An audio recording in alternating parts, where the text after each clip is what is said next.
Halo Sobat Maigen, selamat datang kembali di channel Maigen Podcast. Dan hari ini masih bersama dengan Jose Franky dalam program Inspirasi. Mari dapatkan inspirasimu.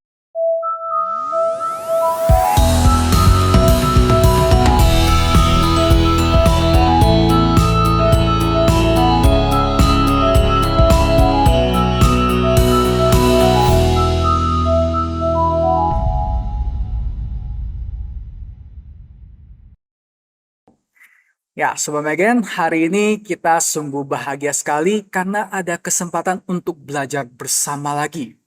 Dan kali ini, pertanyaan yang akan kita bahas, ini adalah sebuah pertanyaan yang kerap kali ditanyakan kepada kita para penganut Maitriani. Pasti Sobat Megen sudah pernah mendengarkan pertanyaan yang seperti ini atau serupa. Pertanyaan apakah itu? Pertanyaannya adalah, mengapa sih kalian para pengikut Maitriani itu suka menyembah berhala? Bahkan di sini katanya ada bukti loh Sobat Megen. Buktinya, setiap kali ritual kebaktian yang diadakan di Wihara Maitreya, pasti selalu menghadap ke patung. Ya, jadi memang hal ini nggak bisa kita pungkiri. Bahwa di setiap Wihara Maitreya di Indonesia, di dalam altarnya pasti bisa kita temukan rupang dari Buddha Maitreya. Setiap kita melakukan bakti puja, kita sausyang, kita koso, pasti kita menghadap ke Buddha Maitreya.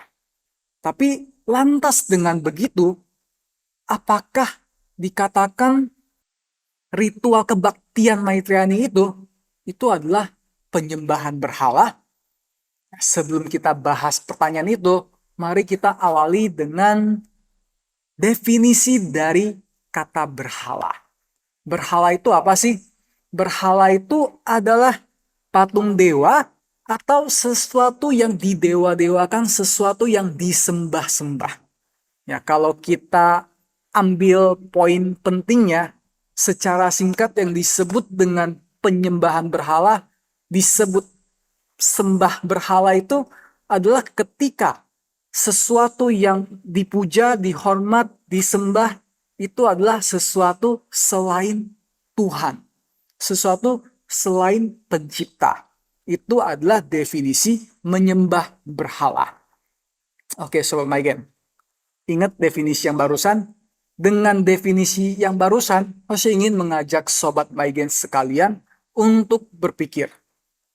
Kalau sesuatu yang disembah selain Tuhan itu disebut dengan menyembah berhala, bukankah sekarang ini banyak umat manusia yang menyembah berhala? Bahkan, ironisnya, orang-orang yang menyembah berhala itu bukan orang yang nggak pernah pergi rumah ibadah loh. Bisa jadi dia sering, bahkan lebih sering datang dibandingkan orang yang disebut tanda kutip tulus. Dia terlihat justru sangat tulus, tanda kutip ya. Maksud tanda kutip di sini tulus apa? Orang tersebut sering datang ke rumah ibadah, sering berdoa, sering memohon kepada Tuhan untuk apa? Memohon agar saya bisa mendapatkan uang yang banyak, bisa menjadi semakin pintar, bisa semakin ya banyak permohonan-permohonan lah. Yang intinya semua permohonan itu adalah untuk apa? Semua permohonan itu adalah demi dirinya sendiri, demi egonya sendiri, demi pemuasan nafsunya sendiri, di mana semua permohonannya sama sekali nggak ada kaitannya dengan bisa lebih dekat dengan Tuhan. Dengan bisa menjadi perpanjangan Tuhan untuk memberikan bantuan kepada lebih banyak orang. Semua yang dimohon hanyalah demi diri sendiri. Sekarang di dunia ini kita bisa melihat Sobat Maigen, banyak sekali value orang, sesuatu yang dianggap penting oleh seseorang, itu udah bergeser nilainya. Yang dianggap penting apa sekarang oleh umat manusia di dunia ini? Menganggap uang itu penting, kekuasaan penting, popularitas penting. Uang saya kalau lebih sedikit dibandingkan yang lainnya, nggak bisa membeli HP atau sesuatu yang lebih bermerek, dikatakan ketinggalan zaman, nggak pede kepada yang lain, wah langsung rasanya udah stres. Begitu juga kalau misalnya yang memiliki sosial media, ngepost sesuatu, like-nya sedikit, jempolnya sedikit, wah stres juga. Selalu ingin mendapatkan yang namanya nama, kuasa, popularitas, dan yang semacam-macamnya. Bahkan nilai Tuhan, keberadaan Tuhan, itu sudah enggak lebih penting dibandingkan hal-hal itu. Maksudnya di sini nggak mengatakan semua orang seperti itu, ada yang seperti itu dan banyak yang seperti itu. Lantas, apakah yang seperti itu juga disebut sebagai menyembah berhala? Ya, ini adalah satu pertanyaan diskusi. Kalau Sobat Megan ada pendapat, nanti Sobat Megan juga boleh komen di kolom komentar di bawah ini. Apakah orang-orang yang hanya mengejar nama, mengejar kekuasaan, mengejar harta kekayaan, mengejar popularitas, udah melupakan Tuhan? Atau kalaupun masih beragama, masih menganggap Tuhan itu ada dan percaya kepada Tuhan, tapi yang lebih dipentingkan bukan Tuhan, tapi semua yang tadi kita sebutkan di depan. Apakah itu disebut menyembah berhala juga? Kalau kita mengatakan itu adalah orang yang menyembah berhala, pasti bakal mendapatkan banyak protes dari orang-orang ya. Bisa-bisa channel Megan Podcast ini langsung ditutup juga. Kita enggak mengejudge seseorang seperti itu.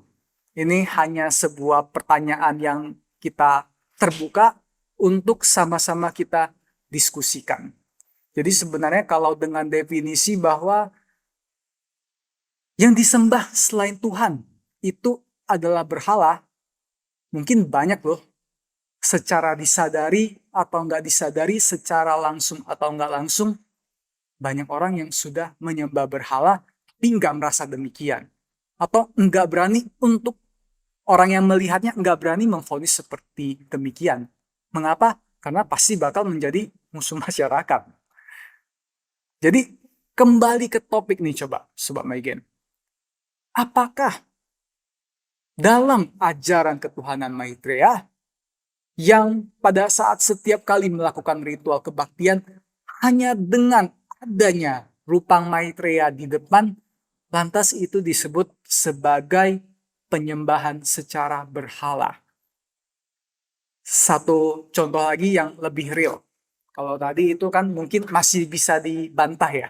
Mungkin orang itu akan mengatakan, oh enggak, yang namanya mendapatkan uang bisa pencitraan, yaitu memang normal, wajar.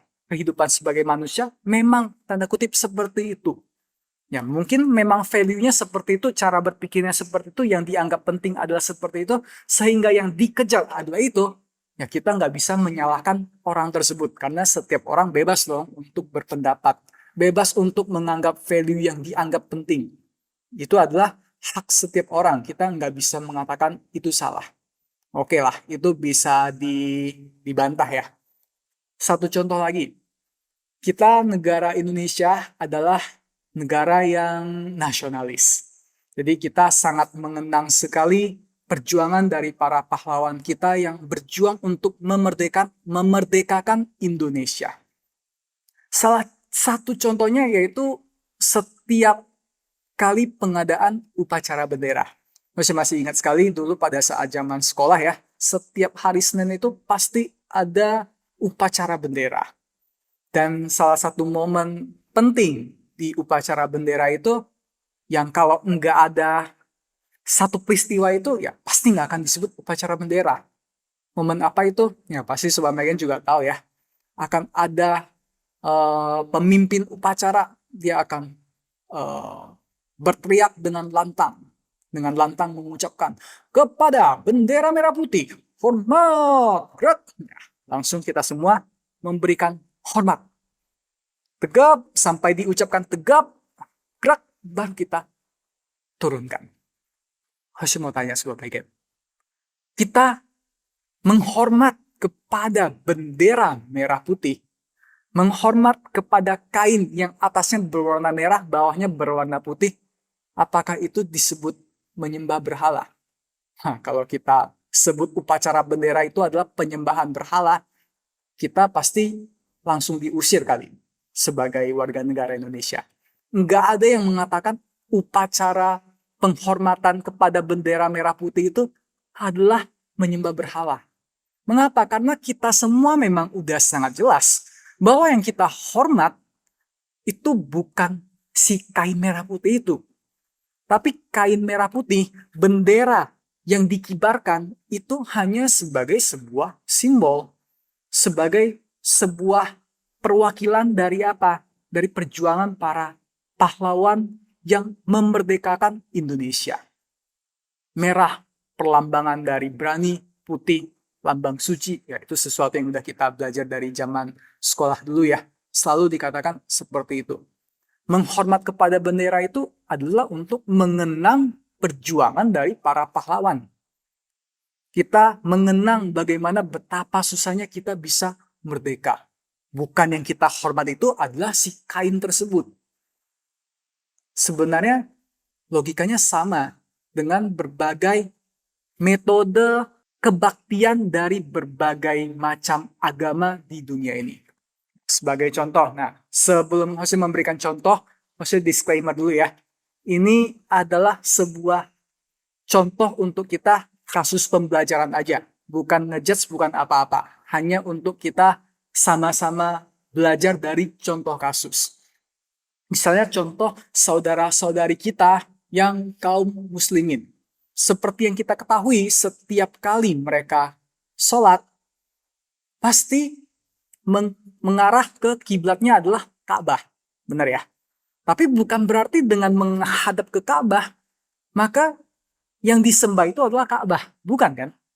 Sama dengan saudara kita, kaum Nasrani. Pasti nggak terima juga kalau disebut menyembah salib. Enggak. Karena apapun itu, sebenarnya itu hanya sebuah media. Sebuah sarana, sebuah perantara, bukan sesuatu yang benar-benar disembah. Objek itu bukan sesuatu yang disembah. Sehingga enggak peduli ada objek apapun dalam ritual kebaktian ajaran agama manapun, itu bukan disebut dengan menyembah berhala. Tapi apa? Tapi objek tadi itu hanya sebagai sebuah simbol. Sekarang kita kembali nih ke pertanyaan Sobat Maigen ini. Apakah ajaran Maitreya itu adalah menyembah berhala? Ya tentu saja tidak.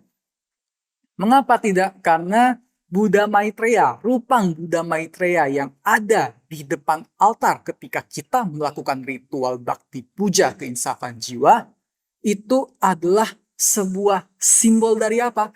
Simbol dari kasih. Tujuan dari kita melakukan ritual bakti puja bukan kita menghormat kepada patung tersebut, menghormat kepada rupang Buddha Maitreya tersebut. Bukan objek itu yang kita sembah. Sobat Maigen boleh highlight satu poin ini. Itu adalah simbol dari kasih. Justru semangat kasih itulah yang perlu kita teladani. Dengan kita melakukan kebaktian, bakti puja, keinsafan jiwa, itu adalah untuk menumbuhkan cinta kasih kita. Ya, kalau Sobat Maigen ingin mempelajari lebih dalam tentang bakti puja keinsafan jiwa di channel Maigen Podcast kita dalam program Dharma Hati Maitreya itu juga sudah pernah dibahas satu topik metode pembinaan Buddha Maitreya, yaitu bakti puja keinsafan jiwa. Nanti Sobat Maigen bisa cek di link berikut atau di kolom deskripsi nanti akan kita taruh linknya. Ya, jadi dari melakukan bakti puja itu ingat bukan objeknya yang kita sembah, tapi simbolnya. Nah, sekarang kita coba lihat ya, simbol kasih yang diwakilkan oleh rupang Buddha Maitreya ini. Nanti mungkin harus akan coba taruh gambar rupang Buddha Maitreya juga biar kita bisa sama-sama melihat. Kita mulai melihat dari atas ke bawah. Kita bisa mulai melihat dari wajah Buddha Maitreya.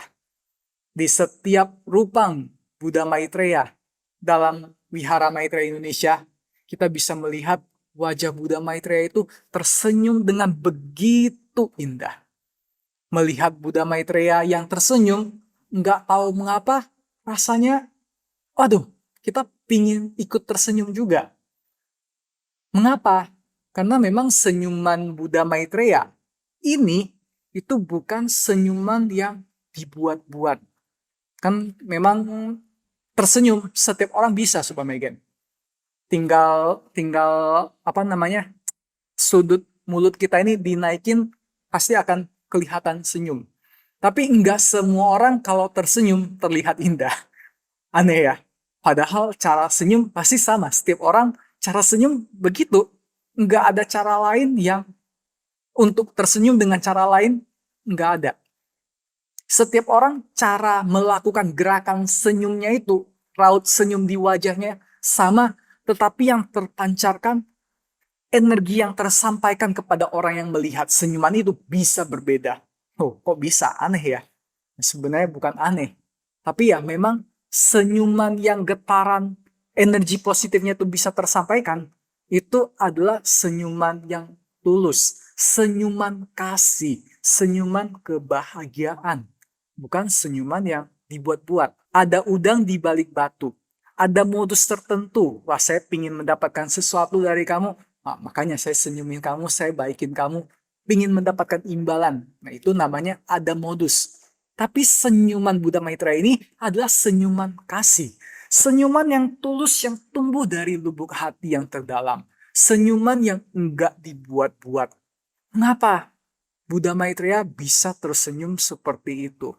Inilah kekuatan kasih. Karena Buddha Maitreya selalu mempraktekkan kasih. Karena selalu mempraktekkan kasih, hasilnya apa? Buddha Maitreya selalu bahagia. Bahkan yang lebih luar biasa lagi, Buddha Maitreya enggak bahagia seorang diri, tapi Buddha Maitreya juga ingin mendatangkan kebahagiaan kepada lebih banyak orang lagi. Karena itu Buddha Maitreya selalu tersenyum. Dan kita yang melihat senyuman Buddha Maitreya juga ikut rasa bahagia. Inilah wujud nyata kasih. Kasih yaitu mendatangkan kebaikan, kemaslahatan, sesuatu yang bernilai positif bagi banyak orang. Itu adalah kasih. Dari senyuman kasih Buddha Maitreya aja kita udah bisa melihat bahwa senyuman yang enggak dibuat-buat ini bisa ditampilkan dengan begitu alaminya karena apa? Karena kasih sudah menjadi bagian dari hidupnya. Ya, ngomong-ngomong Sobat Megan, foto yang Sobat Megan bisa lihat ini adalah wujud tanda kutip Buddha Maitreya dalam kehidupannya, kelahirannya sebagai biksu berkantong. Dan kalau Sobat Megan ingin mengetahui kisah yang lebih detail tentang biksu berkantong itu seperti apa, kita juga nggak akan bahas di sini karena pasti akan panjang. Sobat Megan lagi-lagi bisa ngecek nanti di video di sini. Ya, jadi di video ini ada kisah tentang Buddha Maitreya dan mengapa wujudnya seperti itu. Jadi kalau nggak salah ada 2 video di program inspirasi pernah bahas. Nanti linknya akan harus cantumkan juga di deskripsi. Kita lanjutkan lagi. Setelah senyumannya kita bisa melihat mulai ke bawah dikit. Itu ada kupingnya ya. Telinga Buddha Maitreya yang juga pasti sangat eye-catching. Mengapa? Karena ini disebut apa? Anggap aja namanya cuping lah ya. Kalau Sobat Megan tahu ini istilahnya apa nanti boleh komentar juga di kolom komentar. Cuping di telinga Buddha Maitreya itu sangat panjang, sangat lebar, sangat besar. Itu pertanda dari apa? Nah, menurut orang-orang terdahulu, cuping yang lebar ini adalah pertanda bahwa hoki yang sangat besar, hoki yang enggak terbatas. Karena itu ada juga kan yang menyebut bahwa Rupang Maitreya, Buddha Maitreya itu adalah Buddha yang penuh dengan keberuntungan. Buddha hoki, lucky Buddha. Makanya saya pernah membaca sebuah artikel ya di kalau nggak salah negara Vietnam gitu. Itu lagi ngetren membuat telinganya itu seperti Buddha Maitreya. Entah diapain lah gitu, disuntikin apa. Akhirnya benar-benar daun telinganya tuh, cupingnya tuh menjadi lebar. terlihat seperti Buddha Maitreya. Ditanya mengapa dia mau seperti itu? Ya, karena ingin hoki seperti Buddha Maitreya. Tapi sebenarnya ini jangan dicontoh ya. Kalau berharap seperti itu, melakukan seperti itu tanpa ada aksi seperti apapun, itu juga omong kosong. Nggak mungkin bisa. Itu juga tahayul. Kita keyakinan dalam ketuhanan Maitreya itu bukan keyakinan yang tahayul. Bukan keyakinan yang membabi buta. Tapi benar-benar keyakinan yang mendasar. Sebuah keyakinan yang berlandaskan dengan akal sehat. Keyakinan yang sangat rasional. Keyakinan yang memiliki kearifan dan kebijaksanaan. Logikanya mengapa Buddha Maitreya bisa sampai disebut sebagai Buddha Hoki. Buddha yang penuh dengan berkah. Berkah itu Sobat Megen, bukan disebut hoki karena beruntung, nggak ngapa-ngapain. Wah, kamu hoki banget ya, beda sama yang lain. Nggak akan ada cerita kita di rumah ongkang-ongkang kaki, nggak ada kerja, tiba-tiba besok hujan uang turun di rumah kita. Tiba-tiba kaya berlimpah harta, nggak akan ada cerita seperti itu. Berkah bisa muncul karena apa? Karena berkah itu sebelumnya sudah ditanam bibitnya. Udah menanamkan bibit berkah, baru akan ada buah berkah yang nantinya bisa kita cicipi. Nah, pertanyaannya, bibit berkah itu apa? Ya, lagi-lagi yang tadi udah kita bahas. Kasih. Buddha Maitreya selalu melakukan kasih dalam kehidupannya sehari-hari. Mulai dari niat pikiran, ucapan, perbuatan, semua tindak tanduk, bahkan sampai wajahnya pun udah wajah yang penuh dengan kasih. Nah, semangat kasih inilah yang perlu kita teladani kalau kita ingin menjadi orang yang hoki, orang yang penuh berkah seperti Buddha Maitreya. Bukan tampang luarnya, kupingnya yang kita tarik-tarik biar panjang, biar hoki, enggak. Tapi mari kita belajar untuk melakukan praktek nyata kasih. Berucap kata yang kasih itu seperti apa? Dalam ucapan kita, enggak ada membuat orang lain sakit hati. Enggak ada tuh ceritanya ngecengin orang lain, ngejek orang lain, membohongi orang lain, apalagi gosipin orang lain. Semua itu enggak ada. Semua yang bertolak belakang dengan kasih, semua yang bisa membuat orang lain tersinggung, jadi sedih, itu enggak akan keluar dari mulut seorang pengasih. Begitu juga dengan tangan kaki kita, semua perilaku kita, semua yang kita kerjakan dengan badan kita ini adalah sesuatu yang bisa mendatangkan kebahagiaan buat banyak orang. Dan ada istilah dalam bahasa Inggris kan, what goes around comes around. Kebaikan itu secara ajaibnya, mujarabnya, itu selalu kembali kepada diri kita. Tanpa kita harapkan. Ya, itulah ajaibnya dari kasih. Nah, selanjutnya kita turun lagi. Setelah senyuman kuping, di bawahnya lagi kita bisa melihat ada perut yang begitu besar. Ya, ada yang mengatakan Buddha Maitreya gendut. Enggak ya. Perut besar Buddha Maitreya di sini melambangkan apa? Kalau dalam bahasa Mandarin itu tatu liang. Perut yang besar itu sebenarnya adalah sebuah perlambangan dari berjiwa besar, berlapang dada, mampu menampung segala-galanya. Segala sesuatu yang ada di dunia, enggak ada sesuatu apapun yang enggak sanggup diterima oleh Buddha Maitreya. Contohnya seperti apa? Ya, misalnya contoh tadi ya deh, di depan. Kita mengatakan Buddha Maitreya gendut. Buddha Maitreya apalah, diejekin. Buddha Maitreya pernah marah? Enggak pernah marah. Ya udah, tetap diterima aja dengan berlapang dada. Oh ya, paling dibalas dengan apa? Dibalas dengan yang pertama tadi, senyuman kasih. Senyum, udah selesai. Langsung dimaafkan di tempat. Lebih tepatnya bukan dimaafkan di tempat. Lebih tepatnya dari awal Buddha Maitreya pun nggak pernah memasukkan semua ejekan itu ke dalam hatinya. Hati Buddha Maitreya begitu besar. Hati Buddha Maitreya hanya memikirkan apa? Hanya memikirkan Lamu. Bagaimana kehendak hati Lamu yang terdalam bisa terwujud. Buddha Maitreya hanya memikirkan umat manusia. Bagaimana agar semua umat manusia bisa terselamatkan. Buddha Maitreya nggak ada waktu sedikit pun untuk sakit hati, untuk berlarut-larut dalam energi negatif yang hanya membuat diri sendiri semakin menderita. Kita kalau terjebak di dalam energi negatif itu, kita nggak akan bisa lagi melakukan hal-hal positif. Kita nggak bisa lagi mempraktekkan kasih. Karena itu sebenarnya dari wujud Buddha Maitreya yang mempunyai perut yang begitu besar, kita perlu belajar untuk berlapang dada seperti Buddha Maitreya. Mempunyai jiwa yang besar yang mampu menampung segala-galanya. Dengan hati kita semakin besar, kita nggak akan terjebak dengan hal-hal remeh-temeh yang lainnya. Nah, ini jugalah yang selalu diingatkan kepada kita dari Maha Sesepuh. Kita harus belajar untuk memiliki wawasan yang luas, berjiwa besar dan berpandangan jauh. Karena itulah semangat Buddha Maitreya. Nah, untuk topik yang barusan disebut, itu juga udah pernah dibahas di program inspirasi juga. Nanti linknya akan Mas cantumkan. Wah, hari ini banyak promosi video-video Maigen Podcast ya. Ya, semoga dari video-video yang kita hasilkan di Maigen Podcast ini bisa berguna buat Sobat Maigen. Nah, dan terakhir, mungkin Sobat Maigen udah bosen juga ya mendengarkan kisah-kisah contoh-contoh simbol-simbol tadi. Terakhir, kita bisa melihat semua rupang Buddha Maitreya di Wihara Maitreya di Indonesia ini, bukan hanya di Indonesia, di seluruh dunia, Buddha Maitreya yang duduk itu mengalungkan sebuah kalung dengan tulisan Ce.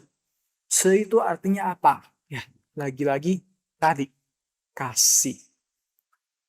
Semua yang kita sebutkan dari awal sampai akhir, diri Buddha Maitreya ini enggak lepas dari satu kata ini. Kasih. Kasih itu apa? Simpelnya kasih adalah mendatangkan kebahagiaan, mendatangkan berkah, mendatangkan kemanfaatan, mendatangkan kemaslahatan, mendatangkan segala sesuatu yang bernilai positif kepada orang-orang. Orang-orang di sini ya tentu saja selain diri sendiri juga orang lain. Inilah semangat kasih yang perlu kita teladani. Kita kalau bisa mempraktekkan kasih dalam kehidupan kita sehari-hari, dalam kita bekerja, dalam kita bersosialisasi dengan sesama, dalam kita bersikap menghadapi tugas yang diberikan, dalam kita membangun kehidupan spiritual, kita bersujud, kita bertobat, kita berkarya, kita melakukan apapun itu. Kalau dengan satu kasih ini bisa kita bawa, yakin dan percaya Sobat Maigen, kehidupan kita akan berubah. Jadi kalau mau mengubah nasib, itu nggak perlu kita cari peramal hebat. Kita bayar mahal-mahal ke dia. Caranya gimana kalau mau mengubah nasib? Cukup kita praktekkan satu kata kasih ini. Memang ngomongnya gampang ya, kedengarannya gampang. Tapi untuk praktek itu benar-benar effortnya mungkin seumur hidup kita. Ini menjadi perjuangan kita, ini menjadi goal kita. Ini menjadi satu sasaran kita, sehingga dalam kehidupan yang kita jalani ini, kita nggak kehilangan arah, kita nggak membabi buta. Kita tahu dengan jelas apa yang harus saya lakukan. Melakukan sesuai dengan kasih, kita pasti akan menjadi manusia yang berguna. Menjadi manusia yang berguna, hidup juga pasti akan bermakna. Hidup akan bahagia. Nggak hanya bahagia diri sendiri, tapi membuat orang lain juga bisa bahagia. Sebenarnya inilah kehidupan yang bermanfaat, kehidupan yang bermakna. Kita harus memiliki kehidupan yang seperti ini. Kita jangan menjadi orang yang ya jalani hari ke hari ya, begitu-begitu aja. Ikutin alur aja, nggak jelas apa yang mau dikerjain. Ya, udah banyak orang yang seperti itu, kita nggak perlu menambah jumlah orang yang seperti itu lagi di dunia ini. Tapi di dunia ini, kurangnya adalah orang yang seperti apa? Kurangnya adalah orang yang benar-benar bercinta kasih. Yang bukan hanya tahu, benar-benar bercinta kasih bukan hanya tahu apa itu cinta kasih. Tahu mungkin banyak yang tahu. Tapi mempraktekkan apa yang diketahui, nggak banyak. Dan itulah orang yang benar-benar bercinta kasih. Kita Mari sama-sama bertekad untuk bisa menjadi orang yang seperti itu. Karena orang yang demikianlah yang bisa membuat dunia ini menjadi sebuah dunia yang lebih baik lagi. Sebenarnya ini udah menjadi kewajiban nurani kita juga, Sobat Maigen. Kita hidup di dunia ini, alam sudah memberikan segala-galanya kepada kita. Seharusnya kita bukan memanfaatkan sumber daya alam begitu aja, cuman tahu pakai, habis manis sepah dibuang. Kan sebenarnya alam indah, tapi yang membuat alam menjadi semakin tidak indah adalah manusianya. Sumber daya alam dikuras. Akhirnya bahkan setelah mendapatkan kabar, wah, bumi udah mau akan ada batasnya sehingga nggak bisa ditempati lagi. Mulai berpikir cara untuk meninggalkan bumi, mencari planet baru untuk bisa ditempati. Ini adalah satu pola pandang yang keliru. Perlu kita luruskan. Dan bagaimana cara untuk membuat dunia ini pulih kembali seperti sedia kala? Tadi, kasih. Satu kata kasih ini udah cukup menjadi PR kita untuk seumur hidup. Satu kata kasih ini kalau bisa kita praktekkan, wah, ini sungguh sangat luar biasa. Karena itulah tujuan dari kita, siswa-siswi Maitreya, para penganut Maitreyani dalam melakukan bakti puja keinsafan jiwa. Yaitu bagaimana agar kasih itu benar-benar bisa terpancarkan keluar dari dalam diri kita. Kasih itu adalah sifat asali kita. Tapi karena kita udah terlalu ternodai, terlalu kotor, sifat aslinya itu udah ketutupan. Kita nggak sadar lagi.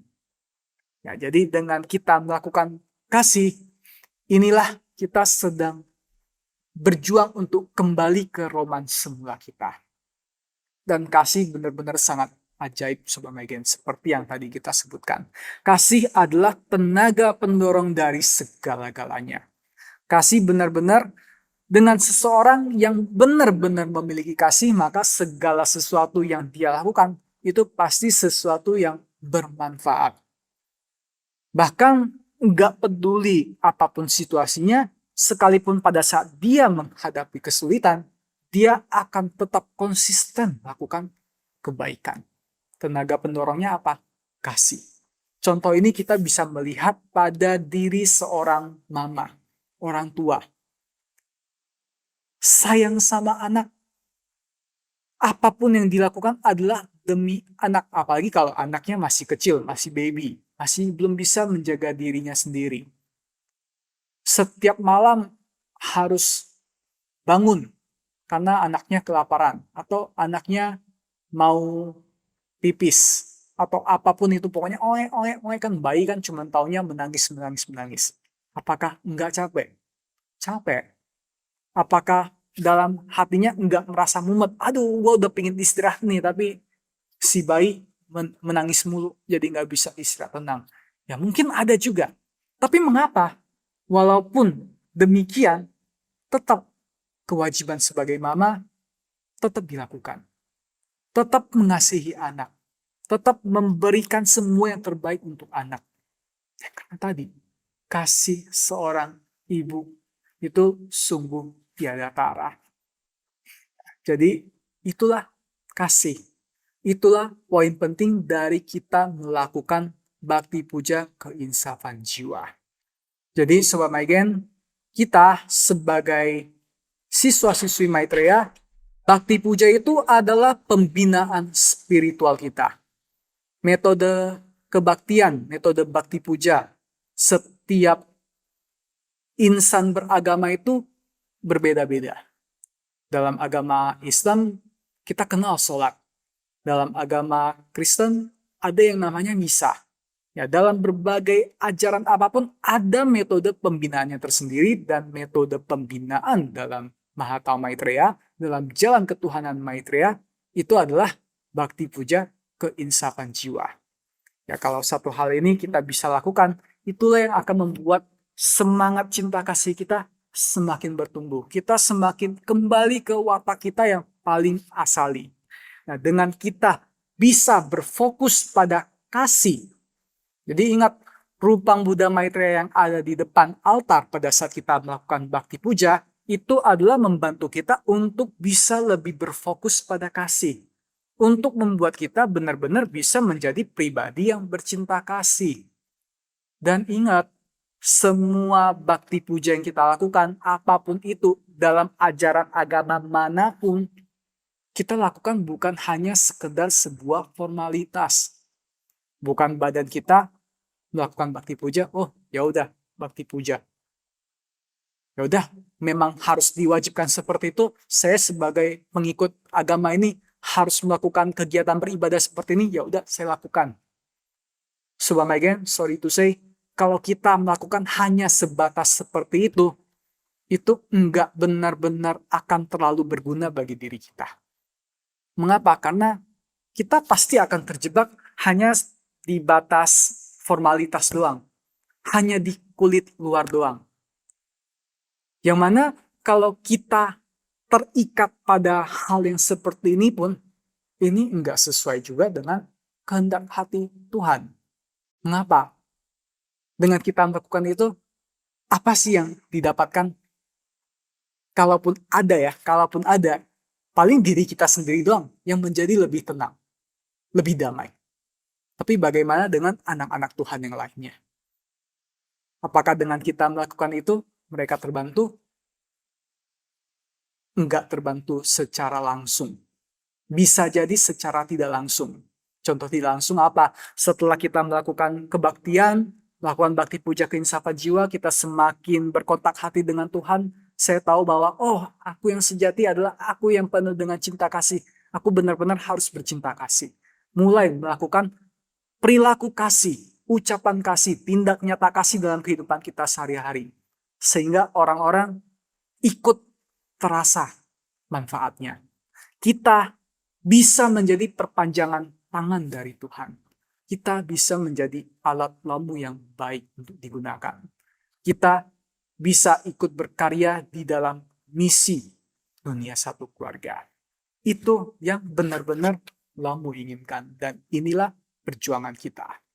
Ya, jadi di episode kali ini, waktunya juga udah cukup panjang ya, hampir 40 menit.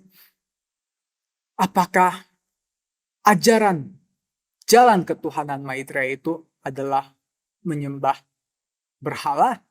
Ya, dari pemaparan kita yang hari ini, silakan Sobat Megan putuskan sendiri. Menurut akal sehat Sobat Megan, apakah ajaran Mahatma Maitreya, ajaran jalan ketuhanan Maitreya ini, itu adalah sesuatu yang menyembah berhala? Ya, oke. Seperti itu saja closingan hari ini. Sampai jumpa lagi di episode inspirasi yang mendatang. Oke, sampai jumpa. Bye.